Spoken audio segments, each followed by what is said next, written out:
Nicola Benedetti is one of the most sought-after classical violinists of her generation.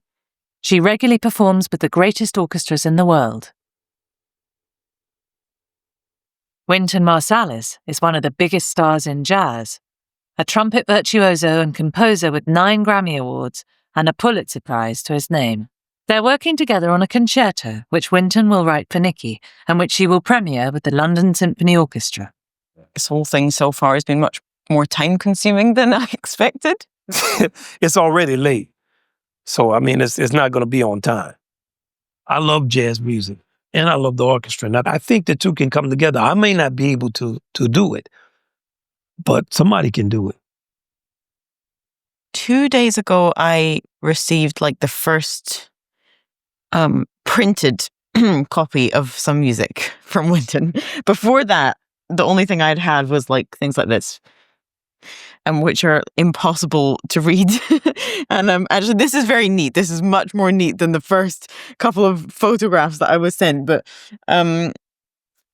it's still it's not the most practical thing to. Every single violin concerto out there, almost all of them, was written with a violinist saying to the composer, "That's too hard. That's too easy. You should add this. You should take away that." He keeps saying he wants it to be something that I am really enthusiastic about playing. So he wants to write it for me, something that I love to play, rather than just here's his masterpiece composition, you better like it kind of thing. So he's really been sort of sending me a lot of things out, thematic material, and then also the sort of more technically demanding things, just asking, does this work? Do you like this? Is this kind of thing that suits you? So I've been receiving little bits of information, drips and drabs like that, but nothing that, has been a kind of a whole structure. But it doesn't mean I can play it though. I can't play it. I practiced it this morning. I'm sorry, there's no it.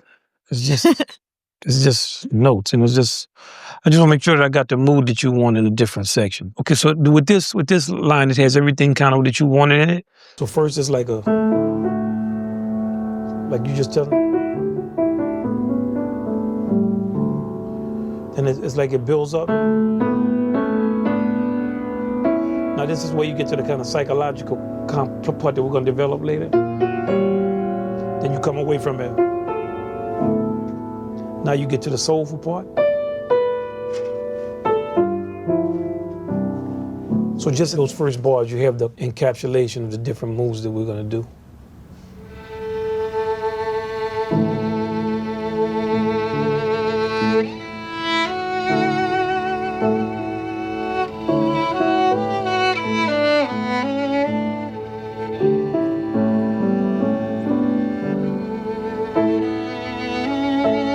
It's really amazing to meet a person this much younger than me and who's that engaged with the culture and that's serious. And that's very rare. For me, writing a piece is very personal. I almost get obsessed with them and work day and night and have a certain type of pressure. So I only want to write it for her to like it. Okay, so we're just holding the chord.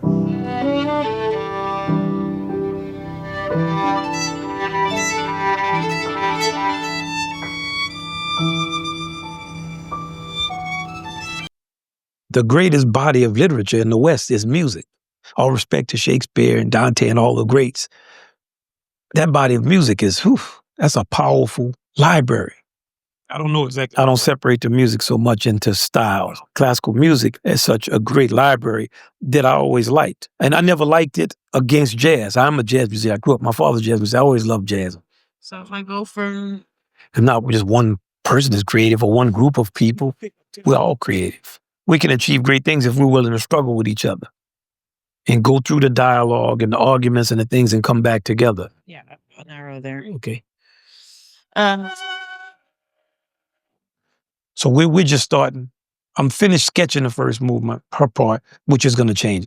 I sent her one sketch, she said it's too simple. So I said, okay. Normally I get people complain it's too hard. How did she say it? She said, none of this is anything that I could not play after looking at it for 20 minutes. So, okay, we'll see.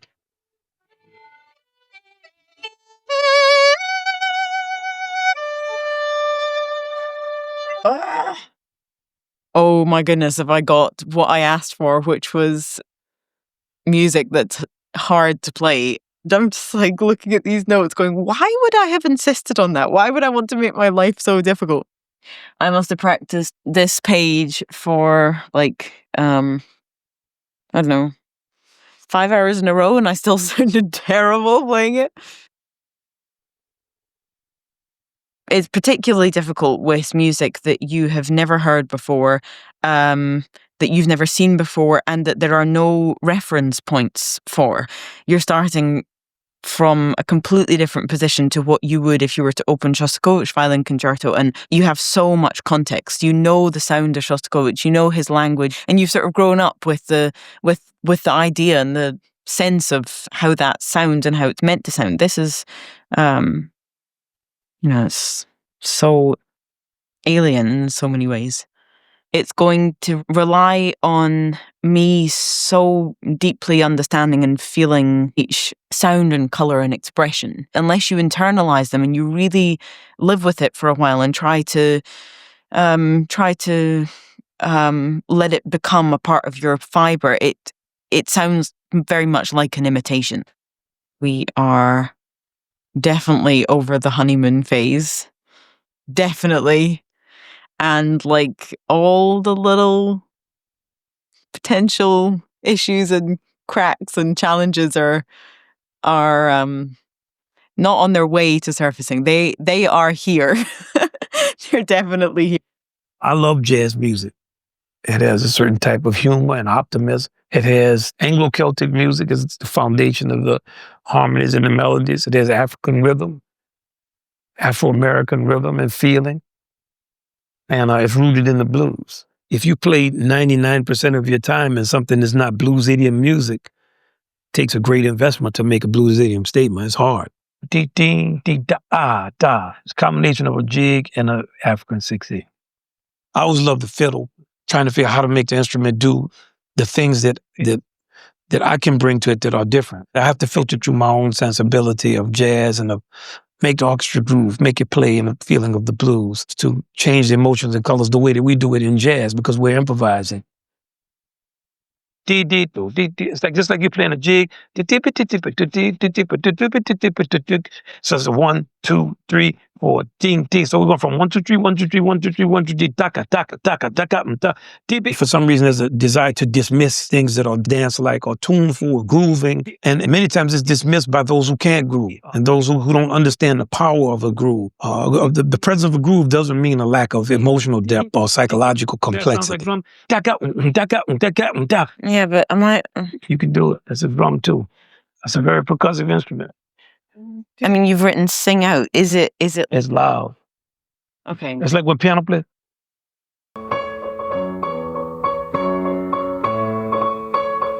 But then it came out of church. It became like what singers in the 50s would play. But in the church, it's like.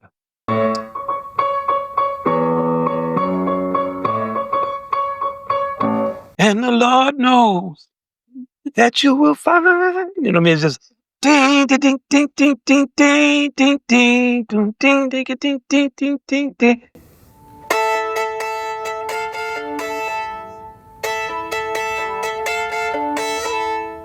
Okay, it's the first time I just about played. I'm trying to finish her part, and of course I'm late. Every time she plays it, I hope it changes. You know, I don't know. There's going to be an end to that. Especially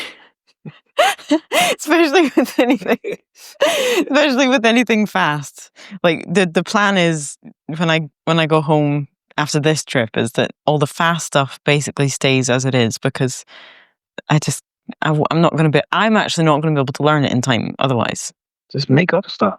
Well, I can't do that. I'm incapable. Just fast. You can do it. I can't. If you start playing, you see it. I will stop. I'll just stop in the concert. Don't. Just start playing 16 notes. Don't.